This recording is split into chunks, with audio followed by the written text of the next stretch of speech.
샤워를 하면서 근로자들이 뭘 느꼈을까요? 아, 이게 자본주의구나.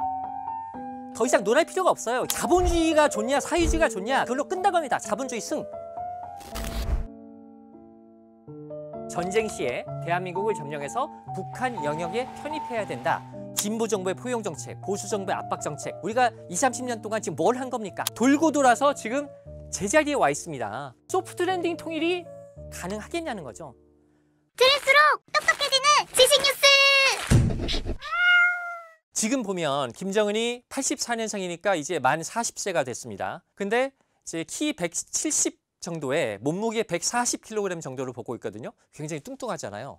사실 이 정도 체형이면 고혈압, 당뇨 정도는 달고 있다고 봐야 되고요. 만약에 김정은이 쓰러졌다 그러면 북한 체제에 바로 위기가 오는 거죠. 지금 뭐 한 11살 남짓 되는 딸 김주혜를 데리고 다니면서 4대 세습의 후계자로 내세우려고 하고 있다 이렇게 많이 보고 있습니다만, 만약에 김주혜가 성인이 돼서 통치를 할 수 있는 나이가 되기 전에 김정은이 쓰러졌다 그러면은 어린애가 통치를 할 수가 없잖아요. 그러면 아마도 김주혜의 어머니인 리설주가 소위 수렴청정을 할 가능성이 있겠죠. 안녕하세요. 슬프 컨트리뷰터 SBS 안정식 북한 전문 기자입니다. 근데 그럴 경우에 그동안 막강한 권력을 행사해왔던 김여정이 가만히 그 상황을 보고 있을 거냐? 소위 리설주와 김여정의 권력 투쟁, 이런 가능성도 생각해 볼 수가 있습니다. 신우이 옳게 간의 싸움이죠. 그렇게 점점 균열이 심화되면서 북한 체제의 붕괴로 갈 가능성이 있고요. 그런 돌발 상황이 아니라 김정은이 상당히 오랫동안 살고, 즉 자기의 자녀에게, 김주혜든 다른 자녀에게 안정적으로 권력을 물려줬다고 하더라도 이 체제가 4대 세습, 5대 세습, 6대 세습 계속 갈 수 있을 것이냐, 여기에 대해서는 의문점이 있습니다. 왜냐하면 이 세습에 의한 권력 승계라는 건 한정된 자녀들의 풀 안에서 후임자를 고르는 거잖아요. 즉 뭔가 자녀 중에서 후임자를 정해서 권력자로 내세웠는데 국가를 이끌어갈 역량이 안 된다라면 그 자체가 또 위기가 되는 겁니다. 김일성 광조가 언젠가는 붕괴된다고 하면 반드시 통일의 길로 가는 건 아니지만, 어쨌든 지금처럼 김일성 광조가 건재해서 남북 간의 이 대치가 강고하게 유지되고 있는 거에 비해서는 통일의 길이 열리는 거죠. 근데 이제 이 경우에 이루어지는 통일은 하드랜딩 통일, 즉 북한의 변화에 의해서 갑작스럽게 이루어지는 통일일 가능성이 높습니다. 김정일이 죽었을 때 한 번의 기회가 있었다고 생각이 드는데, 그러니까 이제 북한의 최고 지도자가 죽었을 때 하드랜딩 통일의 가능성이 생긴다는 건 후계 체제가 제대로 안 됐을 때 얘기입니다. 북한 내부에 균열이 생기거나 이런 걸로 인해서 후계자가 제대로 마련되지 않았을 때 그런 격변의 가능성이 생기는 거고요. 만약에 김정은의 경우에도 정말 김주혜가 한 20살, 30살 될 때까지 살아서 안정적으로 김주혜에게 후계 체제가 가고 김주혜가 국가를 경영할 정도의 능력을 충분히 보여준다라면 하드랜딩 통일의 가능성이 생기진 않겠죠. 그러면 그 다음번에 또 북한 내부에 권력 균열이 생길 가능성을 봐야 되는 거죠. 그러면 당시에 김정일 다음에 김정은의 후계 구도는 상당히 좀 튼튼했었는데, 지금 김정은 다음의 후계 구도는 아직은 되게 좀 불확실하다, 이렇게 볼 수 있는 거죠. 그 부분은 아직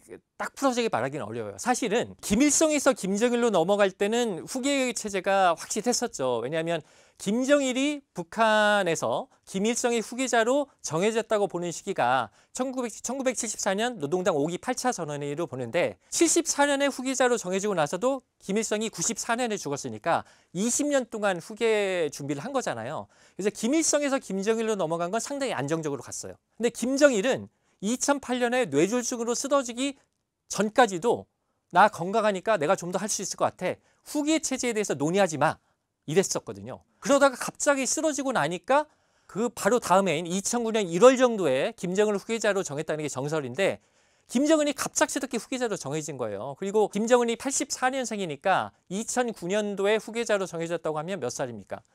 25살이죠. 만 25살에 후계자로 정해졌는데 상당히 어린 나이잖아요. 그렇게 본다라면 김정은으로 가는 후계 체제는 상당히 불안정했다고 볼 수도 있는데, 어찌 보면 김정은이 의외로 권력을 장악할 능력이 있었던 거죠. 그래서 나이 든 간부들을 뭐 무자비하게 학살해가면서까지 북한 내에 자기 권력을 확실히 하는 능력은 갖고 있었다고 볼 수 있는 거죠. 근데 남북은 소프트 랜딩 방식의 통일이 더 바람직하지 않나요? 네, 남북이 통일하는 데 있어서 남북이 교류 협력을 점진적으로 증가시켜서 시간을 갖고 통일의 길로 가는 게 바람직하다는 데 대해서는 이견의 여지가 있을 수 없습니다. 자, 그동안의 남북 관계를 한번 되돌이켜 볼게요. 6.15 전쟁 이후에 냉전 시대 거의 교류가 없었죠. 그러다가 80년대 말에 세계적인 탈냉전 분위기 하에서 남북의 이제 교류가 비로소 재개되기 시작하는데요. 국내 정치로 따져보자면 노태우 정부 때부터 남북 교류 협력이 좀 본격화되기 시작합니다. 91년도에 남북 기본합의서라는 것도 체결이 됐고요. 근데 이제 2000년에 남북 정상회담이라는 아주 기념비적인 사건을 우리가 얘기를 하지 않을 수 없죠. 잠잘라드가 편치 않지 않습니까? 예, 평소 한번 꼭 가봤지만 옥리 가서 냉면 먹고 냉면이 아침 오전 회담이 좀 너무 늦다니까 좀 급하게 자신은 그 국수가 원래 맛없습니다. 그게 평양 시민들은 뭐 좀 대단히 좀 흥분 상태에 있습니다. 대통령께서 이렇게 직접 방문 첫길 정말 용단 내려서서 이렇게 오신 데 대해서는 정말 우리 인민들이 뜨겁게 이렇게 맞이했는데 그래도 인사 작용이 제대로 됐는가 하고 이렇게 자신들이 걱정도 하고 있습니다. 김대중 대통령과 김정일 위원장이 평양에서 만났던 역사적인 남북 정상회담 이후에 남북 교류가 정말 본물처럼 터졌는데요. 이게 2016년에 개성공단 전면 중단 조치로 사실상 제로 상태로 왔고 문재인 정부 때 여러분 아시다시피 세 차례의 남북 정상회담 등을 통해서 뭔가가 되는 듯 보였지만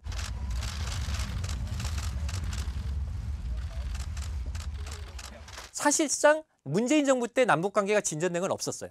왜냐? 유엔의 대북 제재가 워낙 강고하게 있었기 때문에 사업적인 측면에서 남북 간에 진행된 건 거의 없었습니다. 지금 한 20, 30년 동안 뭐 진보 정부의 포용 정책, 보수 정부의 압박 정책, 각가지 종류의 대북 정책이 진행이 됐지만 남북 관계는 결국 돌고 돌아서 지금 제자리에 와 있습니다. 우리가 20, 30년 동안 지금 뭘 한 겁니까? 아무것도 한 게 없는 게 돼 있는 상태예요.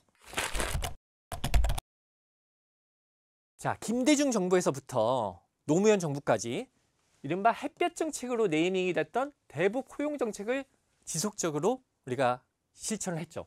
서쪽으로는 개성공단, 동쪽으로는 금강산 관광이 진행이 되고 있었고요. 1년에 매년 3, 40만 톤 정도의 쌀 비료 지원이 이루어졌습니다.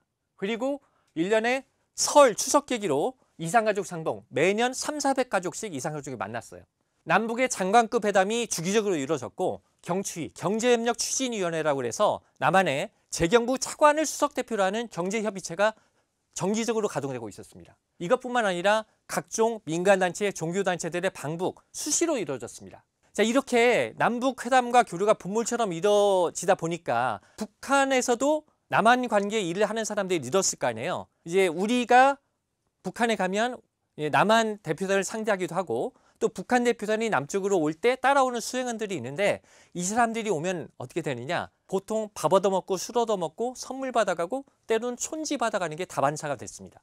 근데 그 당시에 우리 정부도 촌지 같은 거 줄 수 있으면 주라고 그랬어요. 밥 사주고 술 사주라고 그랬어요.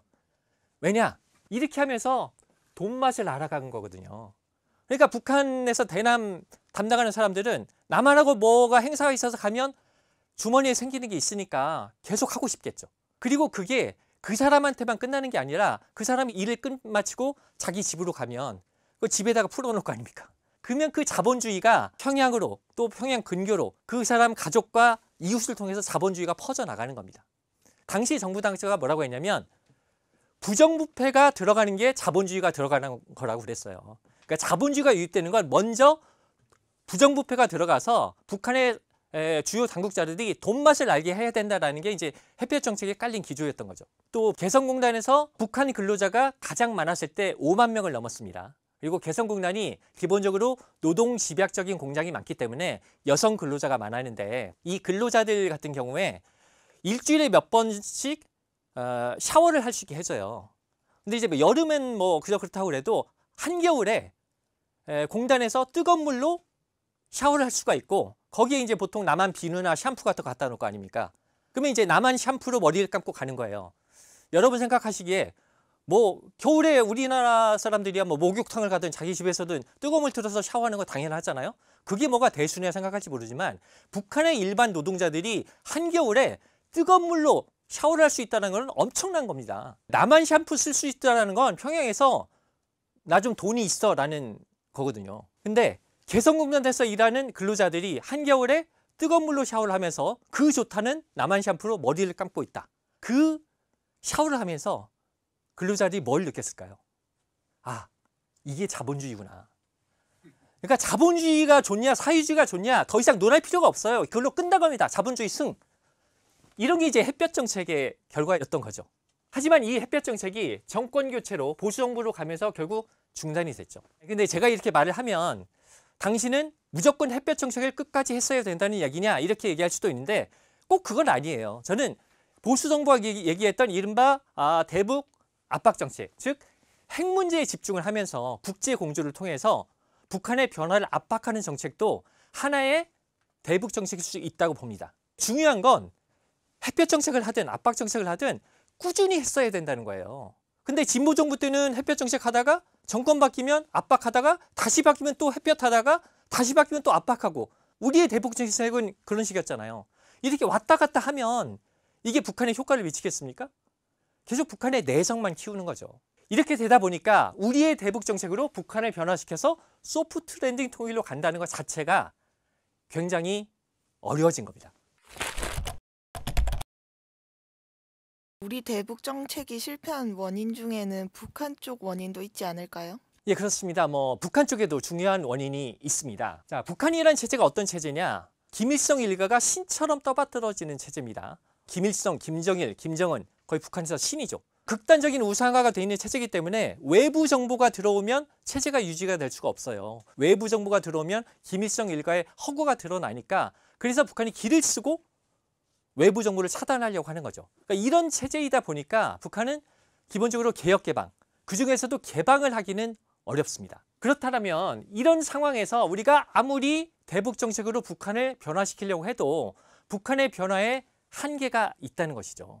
만약 북한이 그래도 외부 정보를 어느 정도 받아들이고 개혁 개방이 가능한 체제가 되려면 김일성 일가가 지금 가지고 있는 절대적인 기득권을 조금 내려놓아야 합니다. 그런데 이제 지금 상황으로 봐서는 김정은이 그럴 생각이 없어 보인단 말이죠. 그렇기 때문에 이 북한 체제의 경직성이 계속되는 한 북한의 변화에는 한계가 명확하고 소프트 랜딩 통일 방식으로 통일되기는 역시 쉽지 않다라는 생각을 하게 되는 겁니다. 남한은 여야 간의 정권이 교체될 때마다 대북 정책이 널뛰기 하듯이 바뀌고 있다고 했잖아요. 근데 앞으로 상황이 좀 바뀔 것 같습니까? 지금도 마찬가지죠. 지금 야당이 정권 잡으면 대북 정책 180도로 바뀔 거다라는 건 누구나 짐작할 수 있는 거 아닙니까? 남한의 정치적인 분열, 적대적인 진영 간의 분열은 계속되고 있고 이런 상황에서는 앞으로도 상당 기간 동안 대북 정책이 널뛰기 하듯이 바뀌는 상황 계속될 겁니다. 자, 북한의 상황 바뀔 수 있을까요? 북한도 지금 상황을 보면 자기 체제 유지하기 위해서 별 희한한 짓을 다 하는데 김정은이 자신의 기득권을 조금 내려놓고 개혁 개방으로 나온다. 좀 상상하기 어렵죠. 이런 것들을 우리가 종합적으로 본다라면 앞으로도 우리가 대북 정책으로 북한을 변화시켜서 소프트 랜딩 통일을 이루기는 어려워 보인다는 겁니다. 자, 여기서 제가 이런 말씀을 드리고 싶어요. 바람직한 것이 꼭 현실이 되는 것은 아니라는 겁니다. 근데 이 현실은 때로는 내가 원하지 않는 쓰디쓴 것이 될 수도 있어요. 소프트 랜딩 통일이 바람직하다는 거 누구나 인정하죠. 하지만 지금 남북의 현실로 볼 때 소프트 랜딩 통일이 가능하겠냐는 거죠. 저는 가능하지 않을 거라고 봅니다. 오히려 현실성이 있는 건 김일성 왕조가 붕괴함으로써 생기는 하드 랜딩 통일, 즉 남북이 갑작스럽게 통일이 되는 하드 랜딩 통일의 가능성이 훨씬 높아 보인다는 것이고요. 그래서 여러분에게 하나의 화두를 제시합니다. 우리는 과연 하드 랜딩 통일의 가능성에 대비하고 있는가?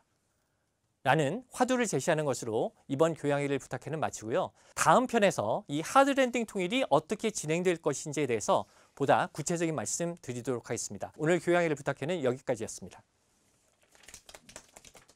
김정은 체제가 무너졌다고 할 경우에 다음 권력은 누가 잡게 될까요? 사람들이 내가 왜 저 사람한테 충성을 해야 돼? 이런 생각이 들겠죠? 남북의 경제력 차이 2022년 기준으로 남한 GDP가 북한 GDP의 59배나 됩니다. 그 1대1로 만들어야 되는 거 아니야? 남북한을 한시적으로 분리할 필요가 있어 보입니다. 대한민국 전체가 굉장히 헤맬 가능성이 높아요.